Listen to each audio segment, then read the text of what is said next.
Hello friends, welcome back to my channel. This is Gargi's artwork.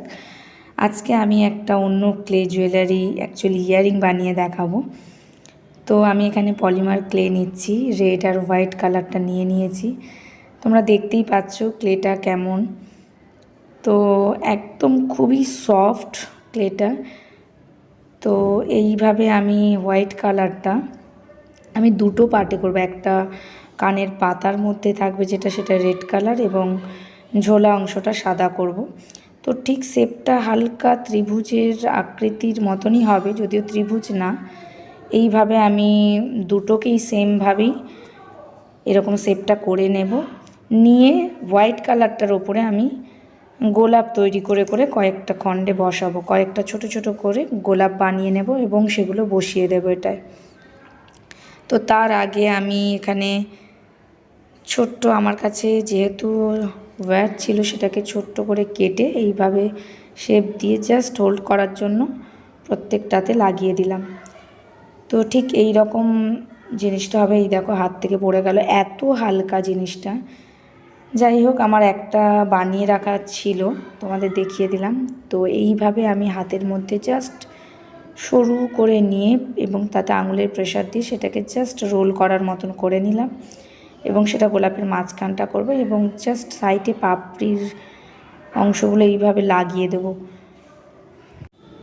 এই polymer clay use করতে যেমন soft, কিন্তু হালকা হাতে এটা করার সময় এত মানে কঠিন ব্যাপারটা লাগে।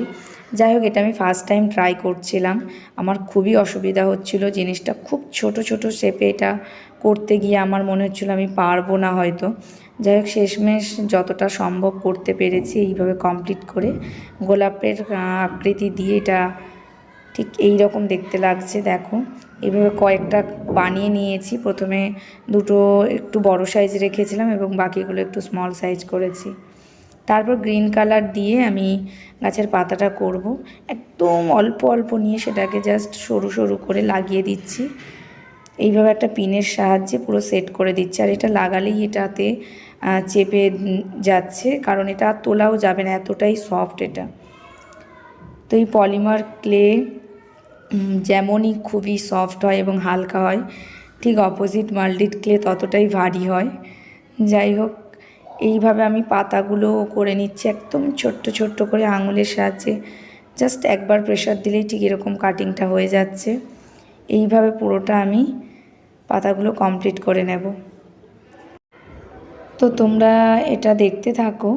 আর যারা আমার চ্যানেলে নতুন ভিডিওটা দেখছো তারা প্লিজ সাবস্ক্রাইব করে দিও, পরবর্তী ভিডিওর নোটিফিকেশান পেয়ে যাবে। আর তোমাদের এই ইয়াররিংসটা কেমন লাগলো, এটা যেহেতু পলিমার ক্লের, তো এটা কেমন লাগলো তোমাদের সেটা অবশ্যই কমেন্ট করে জানিও। আর ভালো লাগলে একটা লাইক আর শেয়ার করো। তো এইভাবে আমি পাতাগুলো কমপ্লিট করার পর বড্ড হালকা লাগছিল কালারটা, হোয়াইটের ওপর দিকটা যেন ফাঁকা ফাঁকা লাগছিল। তো আমি সেই জন্য গ্রিন কালারটা অল্প করে ছোট্ট ছোট্ট করে জাস্ট ওর মধ্যে লাগিয়ে দিয়েছি। এরপর আমি ওয়্যার একটা মাপে কেটে রিং বেস করে নিয়ে এইভাবে দুটোকে লাগানোর জন্য এইভাবে লাগিয়ে এইভাবে প্লাসের সাহায্যে একটু মুড়ে দিচ্ছি। তো এইভাবে দুটোই আমি কমপ্লিট করে নেব। এটা করার সময় অনেকটা সাবধানেই করতে হয়, না হলে পলিমার ক্লেটা কিছুক্ষণ বাদেই শুকিয়ে যাওয়ার পর এটা ফেটে যাওয়ার চান্সটা বেশি থাকে। তো যেটা আমার মনে হলো দু রকম ক্লেতে কাজ করে, আমার মাল্টিড ক্লেটাই বেস্ট লেগেছে। পলিমার ক্লেটা খুব একটা টেকসই বা ভালো হয়তো থাকে না, নষ্ট হয়ে যায়। তো এইভাবে আমার কাছে পিন ছিল, পিনগুলো আমি এইভাবে ইয়ার পিসটাতে লাগিয়ে দিলাম এইভাবে হোল্ড করে। তো এটা হচ্ছে ফাইনাল লুক, কমপ্লিট হয়ে গেছে। তো দেখা হচ্ছে নেক্সট ভিডিওয়। Till then, by.